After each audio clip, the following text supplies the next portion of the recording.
Bonjour et bienvenue sur France 24 et sur Radio France Internationale. Notre invité aujourd'hui est Ousmane Sonko, c'est le président du PASTEF.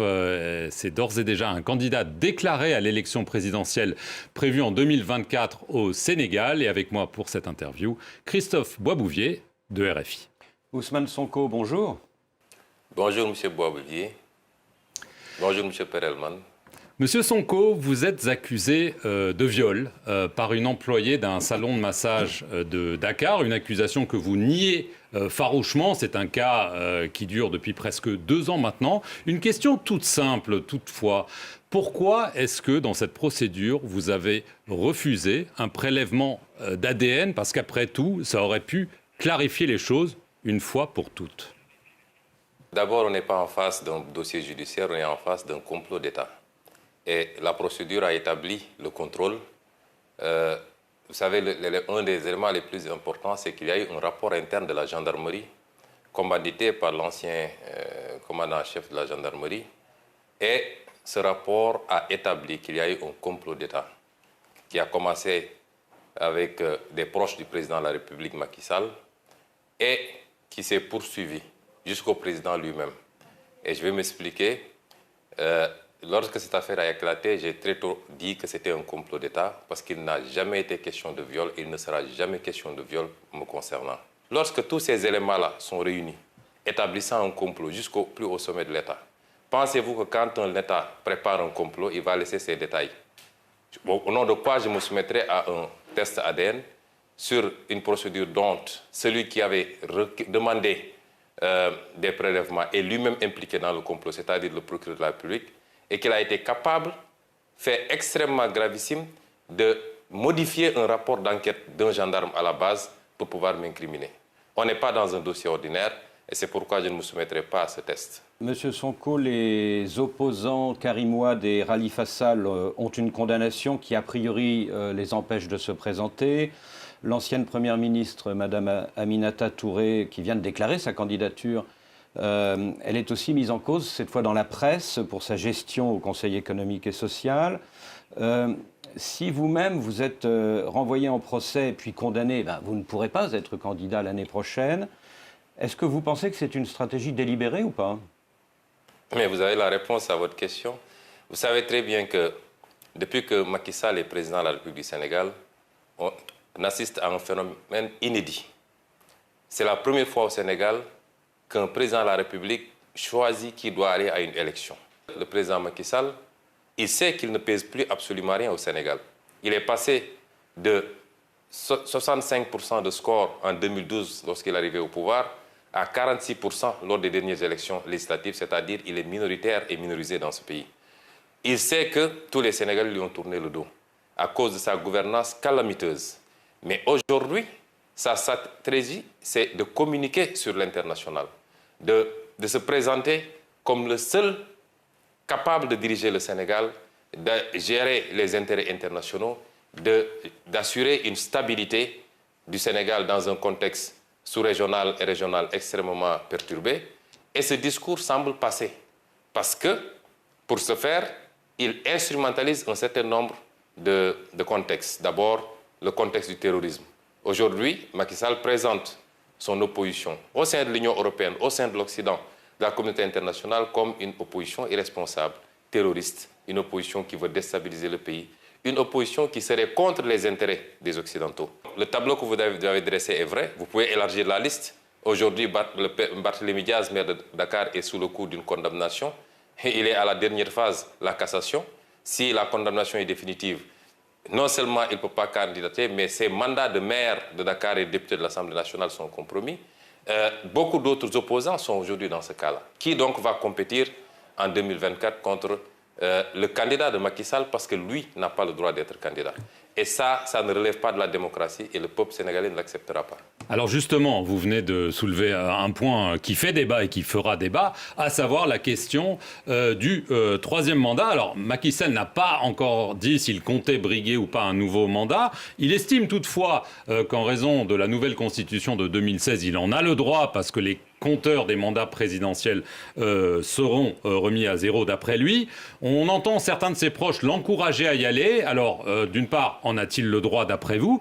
Et si il y va, qu'est-ce que vous allez faire? On voit que vous demandez des manifestations, des concerts de casseroles. Est-ce que vous seriez peut-être tenté par une stratégie de déstabilisation si jamais il saute le pas? Vous savez, le seul fait que ce débat se pose encore au Sénégal n'honore pas ce pays et n'honore pas le président Macky Sall.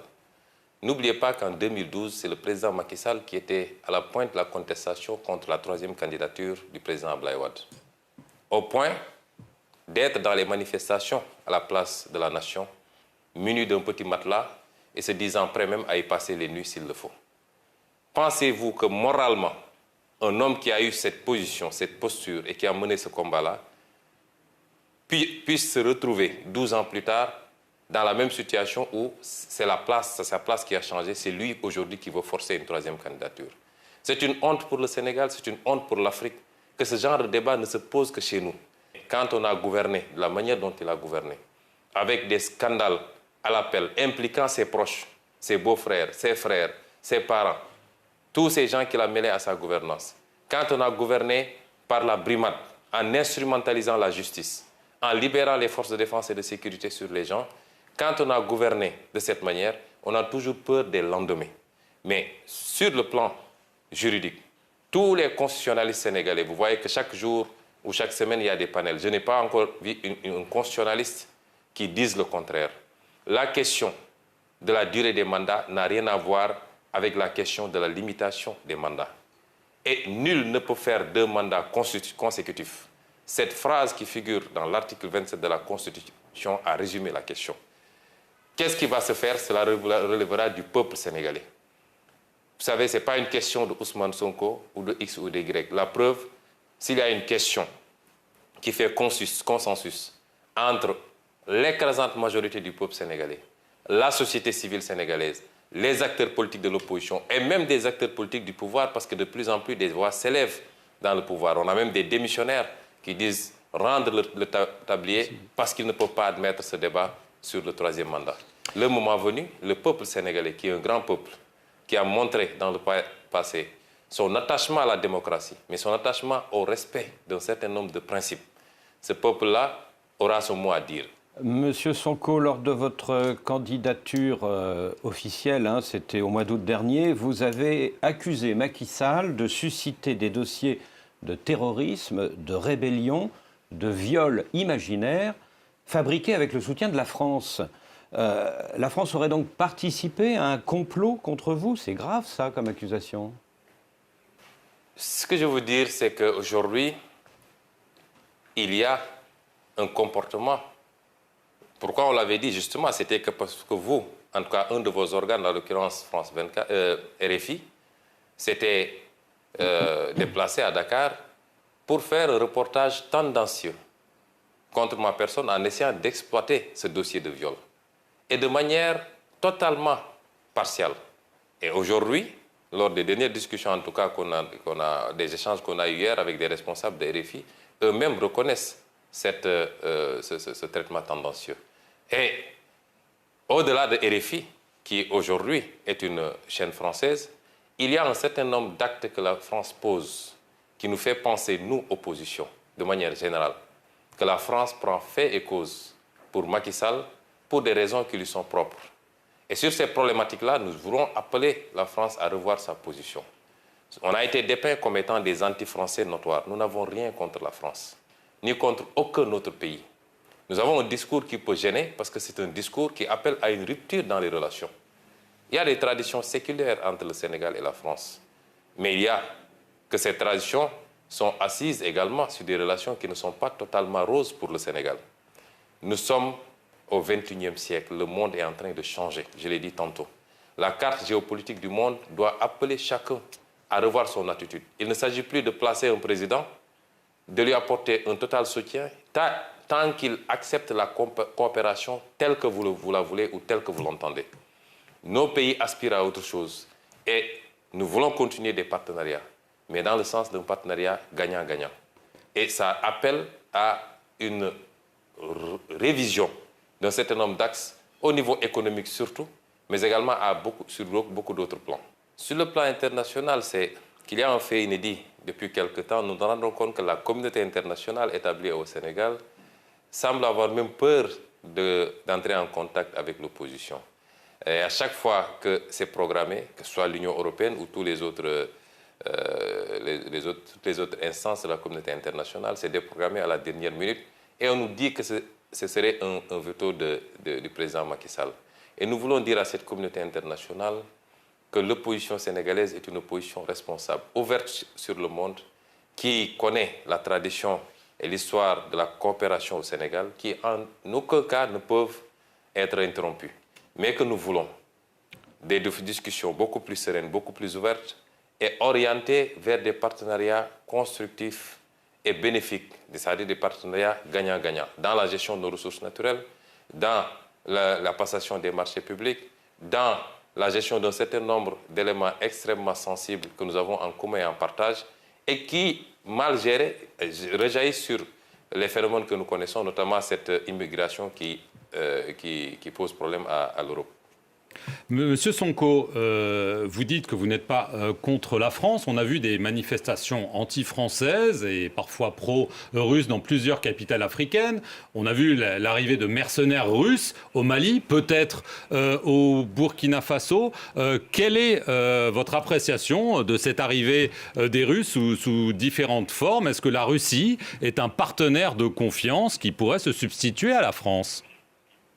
Oui, c'est des questions extrêmement délicates sur lesquelles notre position elle est très simple. Les pays africains sont des pays indépendants qui peuvent envisager de manière autonome leur coopération. Et aujourd'hui, coopérer avec la France, les États-Unis, la Russie ou la Chine est une option. Mais ce que je voudrais dire à nos amis africains, c'est de faire très attention sur un certain nombre de questions. Il n'est pas question de remplacer un partenariat qu'on considérait défavorable par un autre qui peut l'être beaucoup plus. Et remplacer un drapeau par un autre ne milite pas en faveur du combat pour la souveraineté des pays africains. Nous devons être très prudents, l'ouverture certes, mais à l'endroit de la Russie également. Ce qui est attendu, ce n'est pas un partenariat de guerre. On n'attend pas que la guerre s'installe dans un pays pour débarquer, mais nous voulons des partenariats beaucoup plus constructifs, beaucoup plus larges, qui englobe toutes les questions de développement qui nous interpellent, en respectant la liberté de chaque pays maintenant à pouvoir choisir librement ses partenaires. Et aujourd'hui, ce qu'on voit souvent dans certains pays africains avec beaucoup d'euphorie, me semble ne pas aller dans ce sens-là, c'est-à-dire on n'est même pas dans cette situation d'assumer une conquête légitime de souveraineté, mais on est dans le remplacement. Et est-ce que ce qu'on remplace est-ce que ce par quoi on remplace vaut mieux que ce qu'on remplace? Je n'en suis pas totalement sûr. Et nous devrions traiter ces questions avec beaucoup plus de sérénité, beaucoup plus d'analyse prospective et non pas de manière émotionnelle comme on a l'habitude de faire ici en Afrique. Merci, M. Ousmane Sonko, de nous avoir accordé cet entretien. Et merci à vous de nous suivre sur nos deux chaînes, France 24 et Radio France Internationale.